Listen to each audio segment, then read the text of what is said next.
बिस्मिल्लाहिर्रहमानिर्रहीम।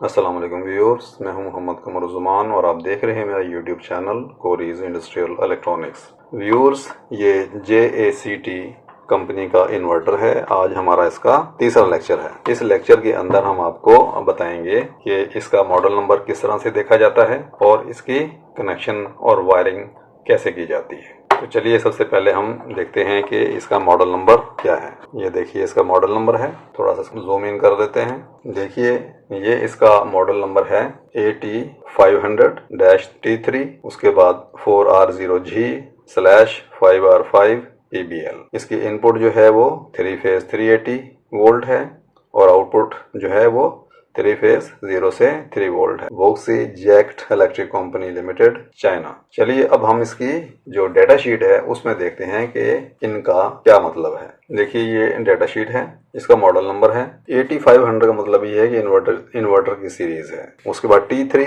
T का मतलब है 3 फेज और अगर T की जगह पे S होता तो सिंगल फेज का होता। उसके बाद आ गया 3 का मतलब है कि ये 380 वोल्ट पे ऑपरेट होने वाला है। इसी तरीके से 2 का मतलब है 220, 6 का मतलब है 660 और 11 का मतलब है 1140। उसके बाद ये नंबर इसके अंदर अवेलेबल नहीं है। हम आपको बताएंगे कि यहाँ पर इसका जो नंबर है जैसे कि 4R0G, ये हम बताएंगे कि इसका क्या मतलब है। लेकिन पहले देख लेते हैं इसका G का और P का क्या मतलब है। G और P का मतलब ये है कि अगर G लिखा होगा तो यूनिवर्सल टाइप, P है तो फैन पंप टाइप। तो ये वाला G टाइप है यानी कि यूनिवर्सल टाइप है। आप इसको मोटर्स वगैरह में कहीं भी इस्तेमाल कर सकते हैं। बाकी रह गया 011, इसकी जगह पे है हमारा 4R0G। इसको चेक करते हैं इसी डिटेल्ड डाटा शीट के अंदर। ये देखिए ये AT500 है, T3 है, 4R0G।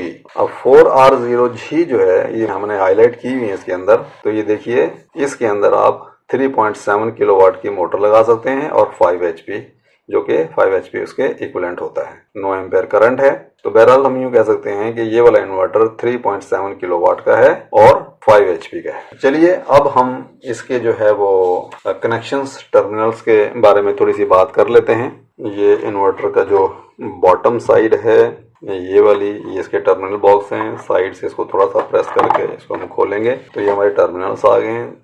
यहाँ पर जैसा कि हमने आपको बताया था कि ये इसके DC और ब्रेक के लिए है। सेंटर वाला ब्रेक के लिए है, ब्रेक रजिस्टर के लिए। ये प्लस DC है, ये माइनस DC है। RST इसकी इनपुट्स हैं पावर की, UVW इसकी आउटपुट हैं मोटर्स के लिए और ये हमारा ग्राउंड है। ये जो है ये हमारा बोर्ड के कनेक्शन है। इसको टर्मिनल्स भी कहते हैं। ये देखिए यहाँ से आपको सही नजर आएगा। थोड़ा सा मैं इसको जूम इन कर देता हूँ। ये देखिए जो ये टर्मिनल्स हैं ये वाले, इनके बारे में हम आपको बताएंगे। प्लस 10 वोल्ट DC आउट होती है यहाँ से सेंसर्स वगैरह में यूज करने के लिए। इसके अलावा 24 वोल्ट DC आउट होती है सेंसर्स के लिए। इसके अलावा इसके अंदर जो एनालॉग इनपुट्स 2 हैं, एनालॉग इनपुट 1, एनालॉग इनपुट 2।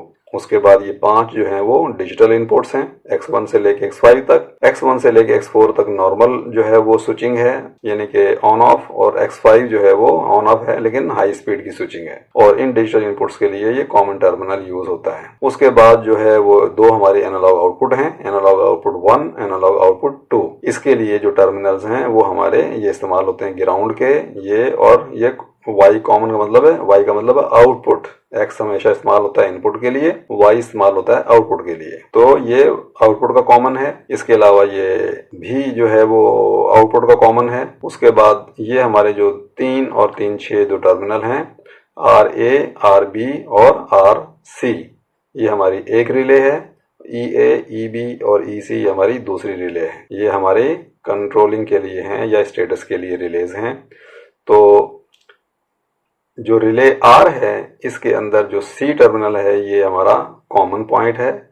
उसके बाद B जो है वो नॉर्मली क्लोज है, A हमारा नॉर्मली ओपन है। इसी तरीके से E वाली जो रिले है, C जो है उसका कॉमन है, B जो है नॉर्मली क्लोज और A इसका नॉर्मली ओपन है। बहरहाल ये वो टर्मिनल्स हैं।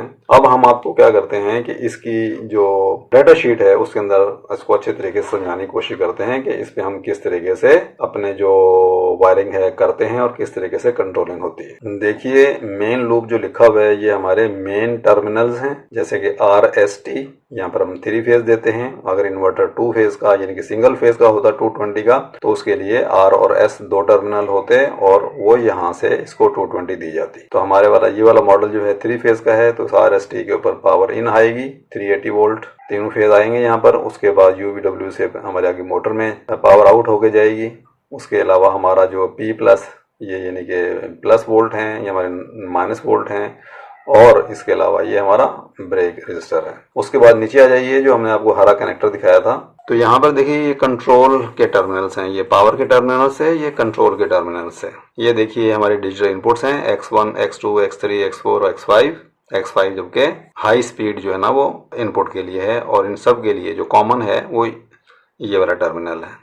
कॉमन से पावर आउट होगे और यहाँ से ये स्विचिंग होगी हमारी, तो हम इनको यूज कर सकते हैं एज अ डिजिटल इनपुट। उसके बाद एनालॉग इनपुट 1 जो है वहां पर हम पोटेंशियोमीटर भी लगा सकते हैं, जिसके जरिए हम जो है वो 0 से 10 वोल्ट डीसी का सिग्नल इन्वर्टर को दे सकते हैं और दे के अपनी स्पीड को वेरी कर सकते हैं। ये 10 वोल्ट हमारे जो प्लस 10 वोल्ट का जो टर्मिनल मैंने आपको दिखाया है वहां से ये आउट होंगे, पोटेंशियोमीटर में आएंगे वेरिएबल में, और उसके बाद ये यहाँ से एनालॉग इनपुट 1 पे चले जाएंगे। इस एनालॉग इनपुट 1 की एक खास बात यही है कि इस पे आप पोटेंशियोमीटर लगा सकते हैं, और दूसरी बात ये है कि ये सिर्फ और सिर्फ 0 से 10 वोल्ट के लिए इस्तेमाल हो सकता है। एनालॉग इनपुट 2 जो है उसके ऊपर आप 0 से 10 वोल्ट भी एक्सटर्नली कोई भी सिग्नल लेके इसको दे सकते हैं, या 0 से लेके 20 मिली एम्पेयर का सिग्नल बाहर से लेके इसको दे सकते हैं और अपने इन्वर्टर को आप कंट्रोल कर सकते हैं। अब ये जो है 0 से लेके 10 वोल्ट और 0 से लेके 20 मिली एम्पेयर यानी कि वोल्टेज और करंट की सिलेक्शन जो है वो ये इन जंपर्स के जरिए होती है। ये एनालॉग आउटपुट 1 की है, एनालॉग आउटपुट 2 और एनालॉग इनपुट 2। तो अगर ये जंपर ऊपर लगा होगा जैसे कि आपको नजर आ रहा है तो ये वोल्टेज की सिलेक्शन है। अगर इस जंपर को यहाँ से निकाल के सेंटर वाले पे उस पे नीचे भी लगा देंगे तो ये हमारे करंट पे चला जाएगा। अगर हम बात करते हैं एनालॉग इनपुट 2 की, उसका कनेक्टर जंपर ये है, और अगर हमने इसको देने हैं, अगर करंट देना है यानी कि 0 से 20 मिली एम्पियर पे सेट करना है तो हम ये जंपर यहाँ से निकालेंगे और इन नीचे वाले 2 पे इसको प्लेस कर देंगे, लगा देंगे, तो ये हमारा जो इनपुट है वो करंट पे हो जाएगा। इसी तरीके से हमारी ये 2 आउटपुट्स हैं यानी कि एनालॉग आउटपुट्स हैं। ये एनालॉग आउटपुट भी जो है वो 0 से लेके 10 वोल्ट आउट कर सकते हैं और 0 से लेके 20 milliampere. In the same way ये दोनों ये, तो इनकी सिलेक्शन भी आप यहाँ से कर सकते हैं। आपने कोई चीज़ कोई मीटरिंग करनी है, मॉनिटरिंग करनी है, कंट्रोलिंग करनी है इन्वर्टर के ज़रिए, तो आप यहाँ से कर सकते हैं, आउटपुट सिग्नल लेके और अपने उनको दे सकते हैं।